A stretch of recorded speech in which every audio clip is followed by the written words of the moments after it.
mesures de confinement. Elle place l'économie tout entière sous l'égide de l'État. La France aurait basculé, comme le soulignent les gouvernants, vers une économie de guerre. C'est le thème que je voudrais ici évoquer. Ce contexte économique constitue une authentique rupture avec le rôle que l'État a été amené à jouer dans l'économie au cours des dernières décennies. Il était resté présent dans l'économie, sans doute, mais selon des modalités fort éloignées du pilotage de l'économie qu'il avait exercé dans le cadre de l'État-providence. Pris entre les feux croisés de la mondialisation et de l'européanisation, l'État s'est vu privé d'une partie de ses moyens d'action et a perdu son aptitude à gouverner l'économie. Cette reconfiguration de l'action publique s'est traduite par un triple basculement. La présence de l'État dans le tissu économique a tendu à se faire discrète, privilégiant la voie de l'actionnariat. Le dirigisme, qui s'exprimait par la réglementation, a fait place à des procédés plus souples de régulation. L'État se comportant enfin en stratège plutôt qu'en pilote en vue de promouvoir l'économie nationale. On avait pronostiqué à la suite de la crise de 2008 un retour de l'État. Ce retour ne s'est pas produit. La logique néolibérale revenant en force une fois la situation économique rétablie.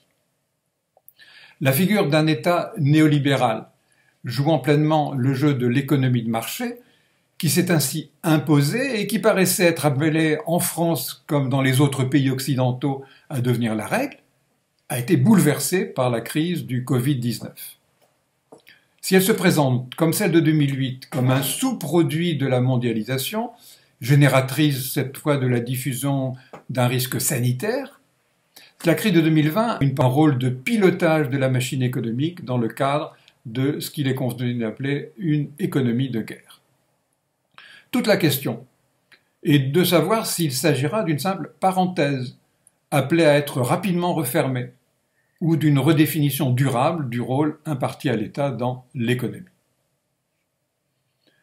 Le recours à une métaphore guerrière pour combattre les effets pervers les plus redoutables sous-jacents à la logique de la mondialisation, vise à mettre l'accent sur la gravité des menaces en cause, mais aussi à susciter une mobilisation collective, certains parlent d'union sacrée, autour des dirigeants politiques pour faire face à ces menaces.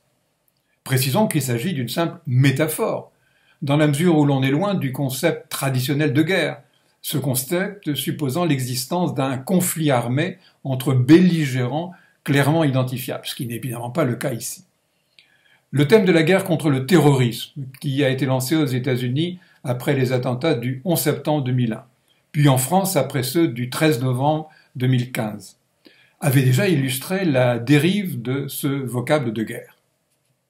L'idée de guerre contre le virus, c'est Antonio Guterres, secrétaire général des Nations Unies, qui a utilisé cette formule.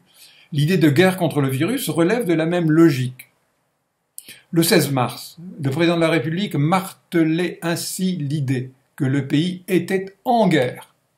Certes, il ne s'agit pas de lutter, disait-il, contre une armée ou contre une autre nation, mais l'ennemi est là, invisible, insaisissable, qui progresse, et cela requiert une mobilisation générale. Or, cette guerre n'est pas seulement d'ordre sanitaire, mais aussi d'ordre économique et financier. C'est ce que disait Bruno Le Maire le 17 mars. Et le plan d'urgence dévoilé le 25 mars vise d'ailleurs explicitement à permettre l'organisation d'une véritable économie de guerre. Ce terme économie de guerre renvoyait jusqu'alors pour l'essentiel, sauf usage purement rhétorique, aux mesures exceptionnelles d'organisation de l'économie imposées par l'existence d'un conflit armé de longue durée. La Première Guerre mondiale a été la première illustration d'une telle situation, imposée à partir de 1916 par la prolongation d'un conflit qu'on avait imaginé au départ de courte durée.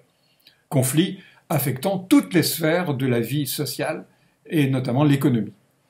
Un véritable dirigisme étatique passant par l'organisation de la production, la mobilisation de la main-d'œuvre, le financement de l'effort de guerre a été alors mis en place au prix de certaines variantes et l'ensemble des belligérants ont été amenés à construire une telle économie de guerre. la Seconde Guerre mondiale a entraîné le retour à un dirigisme d'inspiration comparable, si ces modalités ont été différentes. Le contexte de 2020 est de nature bien différente.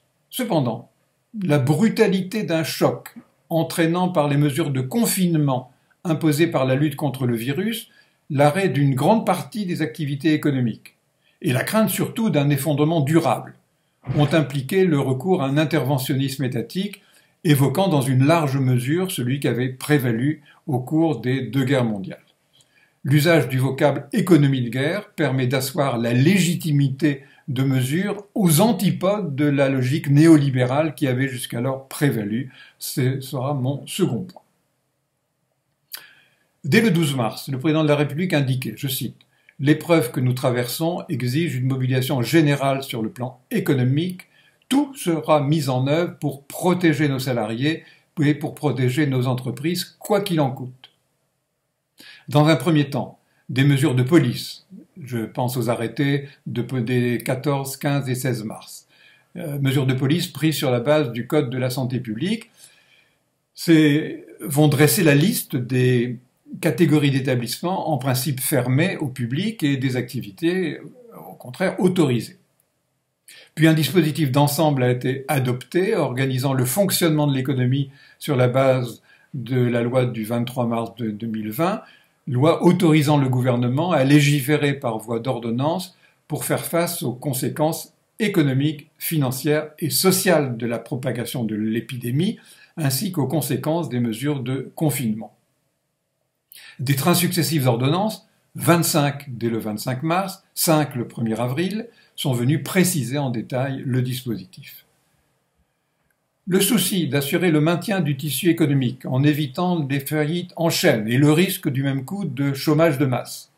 Et Emmanuel Macron disait le 16 mars « Aucune entreprise, quelle que soit sa taille, ne sera livrée au risque de faillite ». Ce souci passe notamment par la prise en charge d'un système de chômage partiel ainsi que par des mesures d'aide ponctuelle aux entreprises.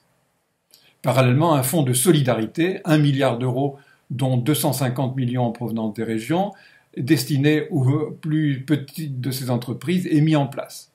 L'État apportant par ailleurs sa garantie 300 milliards pour que les entreprises puissent obtenir les crédits bancaires dont elles ont besoin. Parallèlement, une série de dérogations sont apportées aux règles du droit du travail pour assurer aux employeurs la souplesse nécessaire dans l'utilisation de la main-d'œuvre, notamment dans, je cite, les secteurs particulièrement nécessaires à la sécurité de la nation ou à la continuité de la vie économique et sociale. Toutes ces dispositions, on les retrouve par ailleurs. Plan de sauvetage de 2000 milliards de dollars adopté aux États-Unis rappelle singulièrement les instruments de l'économie de guerre qui avaient été institués durant les deux guerres mondiales. On retrouve en effet, dans un contexte très différent, certains des dispositifs mis en œuvre par l'État pour assurer la continuité de l'appareil de production, mobiliser le capital humain nécessaire pour le faire fonctionner au prix d'une émancipation par rapport au cadre juridique traditionnel.